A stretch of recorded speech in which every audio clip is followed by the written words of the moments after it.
Welcome all.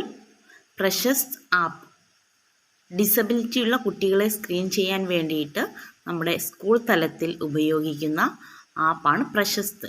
ഇതിൽ HM, special educator, teacher എന്നിവർ login ചെയ്യേണ്ടതാണ്. ഏകദേശം എല്ലാ സ്കൂളുകളും ലോഗിൻ ചെയ്ത് കഴിഞ്ഞിട്ടുണ്ട്. നിലവിലുള്ള പ്രശസ്ത് ആപ്പ് അപ്ഡേറ്റ് ചെയ്യുക. നമ്മുടെ പ്രശസ്ത് ആപ്പിൽ വന്നിട്ടുള്ള പുതിയ അപ്ഡേഷനാണ്. ഓൾറെഡി ലോഗിൻ ചെയ്ത് കഴിഞ്ഞവർ എന്താണ് ഇനി ചെയ്യേണ്ടത് എന്ന് നമുക്ക് വീഡിയോയിലൂടെ കാണാം. ആപ്പ് ഓപ്പൺ ആക്കി കഴിഞ്ഞാൽ സ്ക്രീനിൽ സ്കിപ്പ് എന്ന് കാണാം. അത് പ്രസ് ചെയ്യുക. ദെൻ ഗെറ്റ് സ്റ്റാർട്ടഡ് സെലക്ട് ചെയ്യുക. ഓൾറെഡി ലോഗിൻ ചെയ്ത് കഴിഞ്ഞവർ ലോഗിൻ ത്രൂ മേരി പഹ്ചാൻ വഴി സൈൻ അപ്പ് എന്ന ഓപ്ഷനിൽ ക്ലിക്ക് ചെയ്യുക. തുടർന്ന് മൊബൈൽ നമ്പർ എൻ്റർ ചെയ്യുക. അപ്പോൾ നമ്മുടെ മൊബൈലിലേക്കൊരു OTP മെസ്സേജായിട്ട് ജനറേറ്റ് ചെയ്യുന്നതാണ്.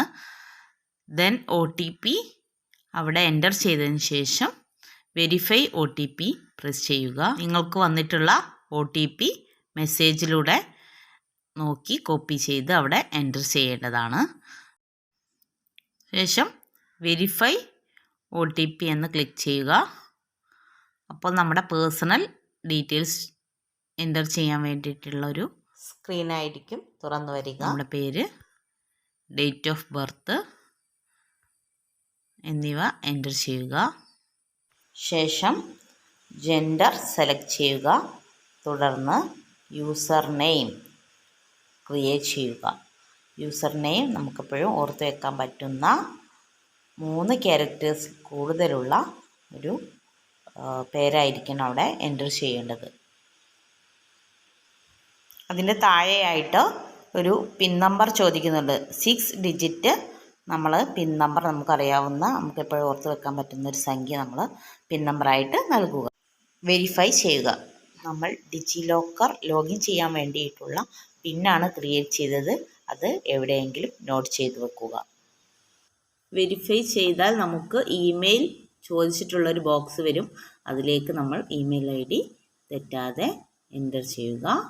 ദെൻ അപ്പോൾ മെയിൽ ID കൊടുക്കുമ്പോൾ ശ്രദ്ധിക്കേണ്ടത് കറക്റ്റായിട്ട് മെയിൽ ID എൻ്റർ ചെയ്യണം. നമ്മൾ ഇമെയിൽ ID എൻ്റർ ചെയ്ത് വെരിഫൈ ചെയ്ത് കഴിഞ്ഞാൽ നമ്മുടെ മെയിലിലേക്ക് OTP ആയിട്ട് ഒരു മെയിൽ വരുന്നതായിരിക്കും. അത് നോക്കി നമ്മൾ OTP എൻ്റർ ചെയ്യുക, സബ്മിറ്റ് ചെയ്യുക. ഓക്കെ, മെയിൽ തുറന്ന് നമ്മുടെ OTP നോക്കിയിട്ട് അവിടെ എൻ്റർ ചെയ്യുക.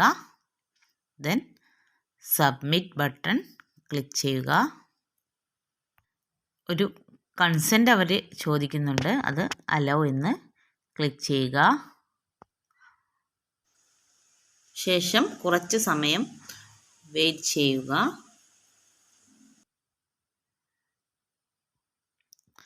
ഓക്കെ, അപ്പോൾ അലോ എന്ന് ക്ലിക്ക് ചെയ്ത് കഴിഞ്ഞാൽ സ്ക്രീനിൽ നമ്മൾ മുമ്പ് ചെയ്ത സ്ക്രീനിങ്ങിൻ്റെ ഫുൾ ഡാറ്റാസ് നമുക്ക് കാണാൻ സാധിക്കും.